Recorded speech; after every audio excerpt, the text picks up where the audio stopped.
قرآن صراط الجنان پڑھ رہا تھا اور ایک بڑا شاندار واقعہ مجھے پڑھنے کو ملا۔ قرآن پاک کی ایک آیت کے تحت یہ واقعہ مفتی صاحب نے لکھا اور حدیث پاک میں گویا یہ واقعہ ہے، اور یہ پیارے آقا علیہ الصلوۃ والسلام کے دور میں ہوا۔ ماجرا یہ تھا کہ ایک شخص جس کا نام تھا ثعلبہ پیارے آقا علیہ الصلوۃ والسلام کے پاس آیا اور کہتا حضور میرے مال میں برکت کی دعا کر دیں۔ میں اس واقعے کا خلاصہ پیش کر رہا ہوں۔ تو پیارے آقا علیہ الصلوۃ والسلام نے فرمایا اے ثعلبہ، وہ اچھا ہے مال جس پر تم اللہ کا شکر ادا کر سکو، چاہے وہ تھوڑا ہو، اس زیادہ مال سے بہتر ہے جس کا تم شکر ہی ادا نہ کر سکو۔ کچھ دنوں کے بعد ثعلبہ پھر آیا، کہتا حضور میرے مال میں برکت کی دعا کر دیں۔ پیارے آقا علیہ الصلوۃ والسلام نے دعا کر دی۔ اب نبی پاک دعا کریں تو قبول تو ہونی تھی۔ اس کی بکریاں ملٹی پلائی ہونے لگ گئیں۔ اب اتنی بکریاں ہو گئی کہ مدینہ منورہ میں جگہ ہی نہ بچی جہاں وہ اپنی بکریاں رکھ سکتا۔ وہ اپنی بکریوں کو لے کر شہر سے باہر جنگل میں چلا گیا۔ اچھا مال تو بڑھ گیا، مگر پہلی محرومی اس کو یہ ملی کہ وہ نماز میں نہیں آتا، جماعت میں اور جمعے کی نماز میں بھی نہیں آ سکتا تھا۔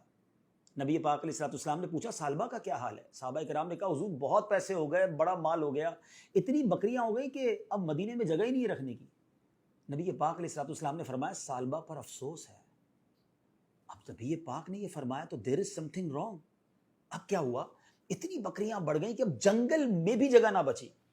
پیارے آقا علیہ الصلوۃ والسلام نے صحابہ کرام کو آرڈر دیا کہ جاؤ اور لوگوں سے زکوٰۃ وصول کرو۔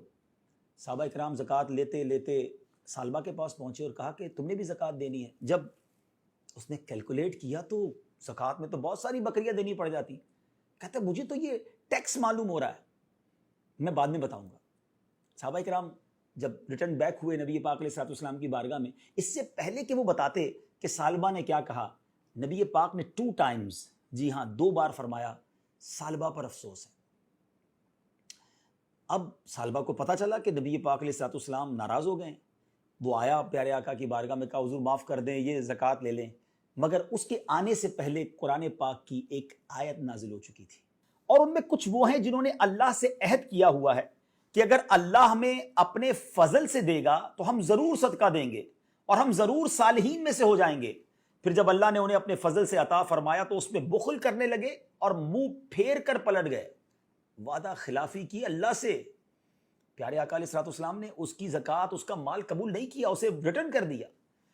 اب ثعلبہ سر پر خاک ڈالتا ہوا واپس ہوا۔ پیارے آقا علیہ الصلوۃ والسلام ظاہری طور پر پردہ فرما گئے دنیا سے۔ حضرت ابوبکر صدیق کا دور آیا، ثعلبہ پھر آیا، کہتا حضور میری زکوٰۃ لے لیں۔ حضرت ابوبکر صدیق نے کہا جب نبی پاک نے نہیں لی تو میں کیوں لوں؟ اس کو واپس کر دیا۔ وہ حضرت عمر فاروق کے دور میں آیا، حضرت عمر فاروق نے بھی لوٹا دیا۔ سیدنا عثمان غنی رضی اللہ تعالیٰ عنہ کے دور میں اس کا انتقال ہو گیا۔ ناظرین، اس واقعے کے بعد قبلہ مفتی قاسم صاحب نے تفسیر قرآن صراط الجنان میں کمال کی باتیں لکھی کہ آج ہم کیا کرتے ہیں؟ دعا کرتے ہیں یا اللہ بس مال دے دے، پھر زکوٰۃ بھی پوری دینی، پھر صدقہ بھی خوب کرنا، پھر میں تیری راہ میں خوب خرچ کروں گا، مسجدیں بھی بناؤں گا۔ پیسہ آنے کے بعد سب بھول جاتے ہیں۔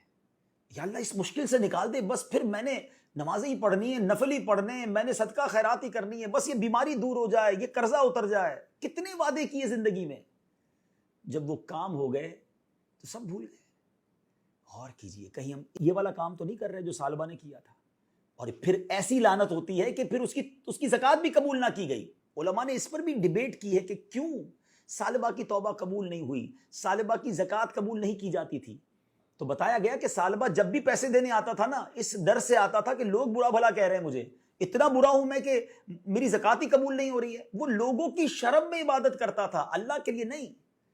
آج بھی کچھ لوگ ایسے ہیں کہ اس لیے نیکیاں کرتے ہیں، اس لیے حج کرتے ہیں، اس لیے زکوٰۃ دیتے ہیں، اس لیے قربانی کرتے ہیں، بڑے بڑے جانور لاتے ہیں کہ لوگ کیا کہیں گے اگر میں نہیں کروں گا، کنجوس کہیں گے لوگ۔